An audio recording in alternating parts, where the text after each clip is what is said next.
Hare Krishna, Namaste. Chapter 16 is entitled as Daivasura Sampat Vibhaga Yoga, the yoga of the divine and demonic nature. 23. śāstra-vidhim utsṛjya vartate kāma-kārataḥ na siddhim avāpnoti na sukhaṁ na parāṁ gatim. We learned that the cause for the asuric condition, the hellish condition, are three factors: kāma, krodha, and lobha, desire, anger, and greed. But here in the sloka, Krishna is revealing there is another principal cause, a main cause, besides these three.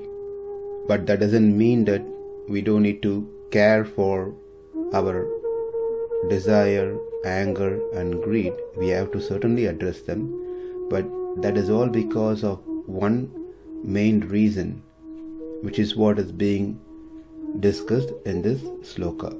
Let's see the meaning of the sloka.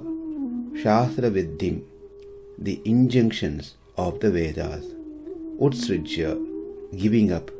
kāma-kārataḥ, acting whimsically due to own impulses. Yaha, he who, vartate, acts, saha, that self-willed person, siddhim, the fruit in the next world, na avāpnoti, will not achieve. Sukhaṁ, happiness here, na avāpnoti, will not achieve. Parāṁ gatim, liberation too, na avāpnoti, will not achieve. Translation: he who discards scriptural injunctions and acts according to his own whims attains neither perfection nor happiness nor the supreme destination. So the principal cause of this condition for such people is simply because they don't have any faith in the scriptures, in the shastra. They ignore the shastras, not wanting to follow its prescription, its instructions, injunctions. Why?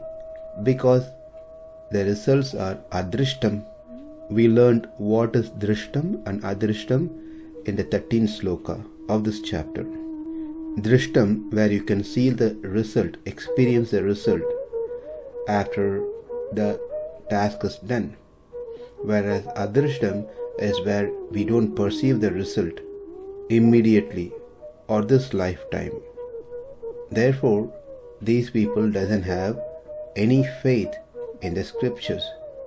That leads them not to be happy in this world, nor he will get heavenly planet in next life, nor he attains liberation. It is said in Mahabharata by the great sage Vedavyasa, satyam satyam punas satyam udritya bhujamuchyate vedat shatram param nasti nadevam keshavat param. Raising up my arms, I declare on oath that there is no scriptural text greater than the Vedas, and no deity superior to Keshava. Again and again, this is true, this is true, this is true. He confirms this 3 times. There is no authority greater than Vedas or equal to Vedas. There is no God who is greater than Krishna or equal to Krishna. In other words, no one else is considered to be God other than Krishna. The term Shastra mainly refers to the Vedas because the Vedas contains prescriptions. The prescription that only for the good of all the conditioned souls, embodied conditioned souls, in whatever level they may be. Whereas the smritis, etc., only follow the Vedas, and they are not going to talk anything different from what has been mentioned in the Vedas. Every other scriptures, like smritis, are just to support the Vedas. Those scriptures so-called scriptures which does not align with the Vedas, does not support with the Vedas, are not called scriptures. Therefore, Shrutis and Smritis are all called Shastras, because the Smritis support the Shruti, the Vedas. It will never talk anything against the Vedas or something different from the Vedas. Therefore, it is a collection of Shastras. Here, śāstra-vidhim. Vidhi means the commands of the Vedas. Śāstra-vidhim is interpreted as Shāstrameva vidhi. The interpretation is the commandments in the form of the Shastra. All these are the Supreme Lord Sri Krishna's commands. In the 15th chapter, when we did the 15th sloka, we went through various pramanams. So the highest pramanam is Shabda pramanam, and that is what has been mentioned here in this sloka as well. Kindly refer to the 15th chapter, 15th sloka to refresh this topic. Just a side note, Bhagavad Gita is not a one-time study that we can say, I finish 18th chapter of Bhagavad Gita, close the book and keep it aside. That's not the way Bhagavad Gita works.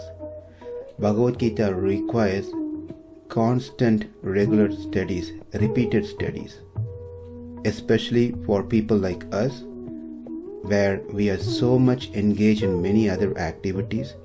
Our thoughts are branched out in different fields.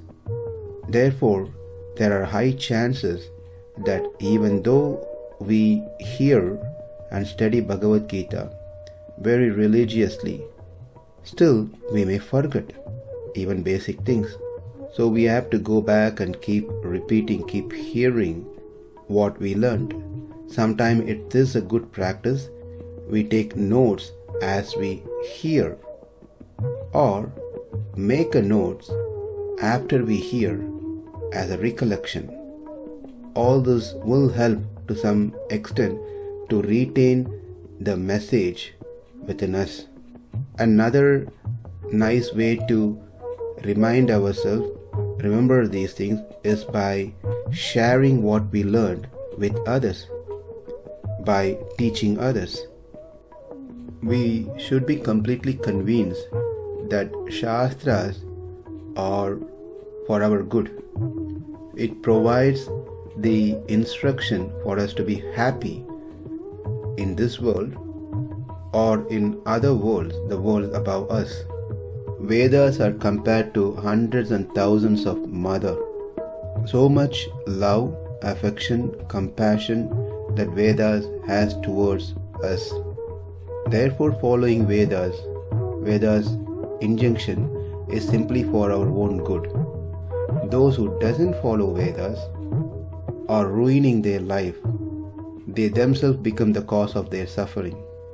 Krishna himself says that Shruti smriti mamaivagya yastam ullangya vartate agya chedi mama drohi mama bhaktopina vaishnavaha.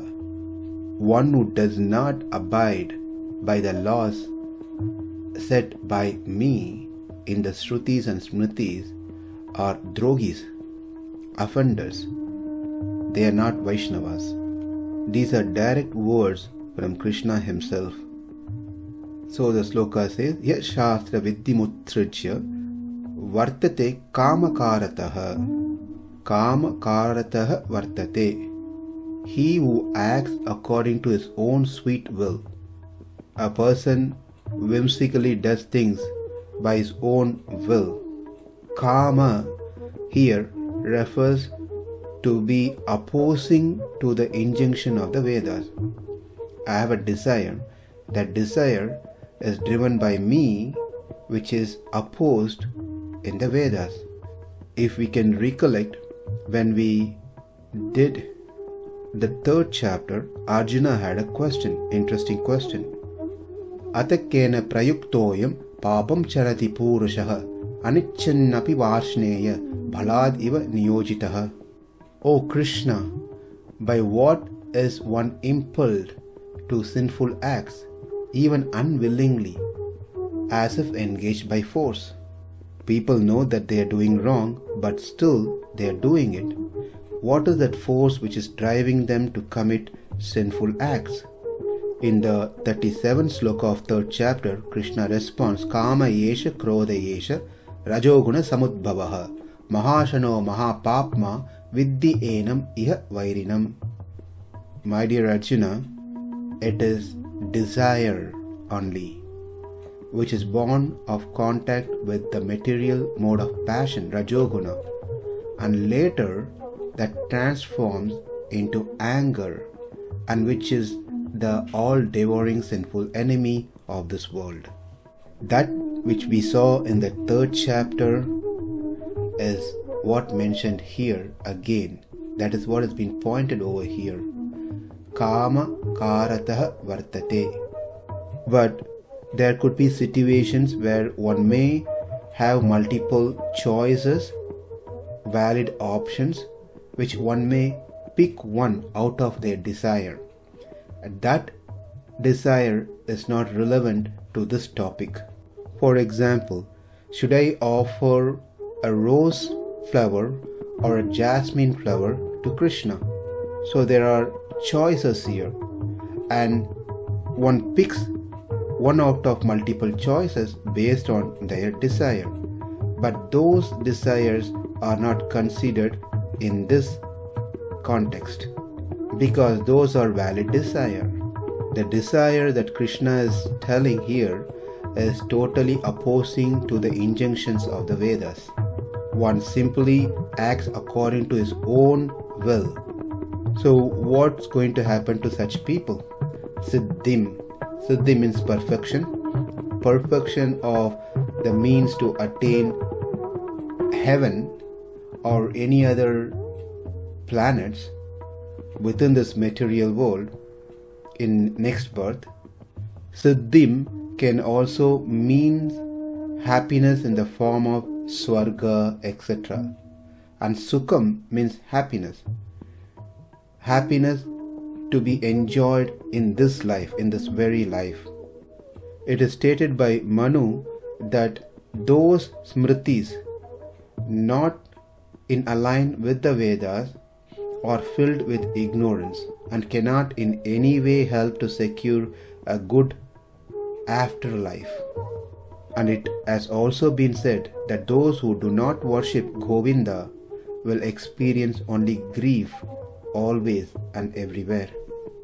Therefore, it is clear that the happiness one enjoys in this life is only because God is pleased. God is pleased with one's performance of actions that abide to the shāstras. Parāṁ gatim. Here parāṁ gatim is attaining Krishna, attaining liberation, moksha. The transgressor who doesn't follow the Vedas gets neither worldly happiness nor the upper world like heaven. Then where is the possibility of one attaining Krishna? It's like, I don't have cash, I don't have credit card, I want to buy a car. I can neither be happy in this world right now, nor I can go to the heavenly planet. Then where is the question of me going to Krishna? It is impossible, because simply I neglected to follow the Shastra. The main import of this chapter, chapter 16, is the affirmation of the value of the Shastras.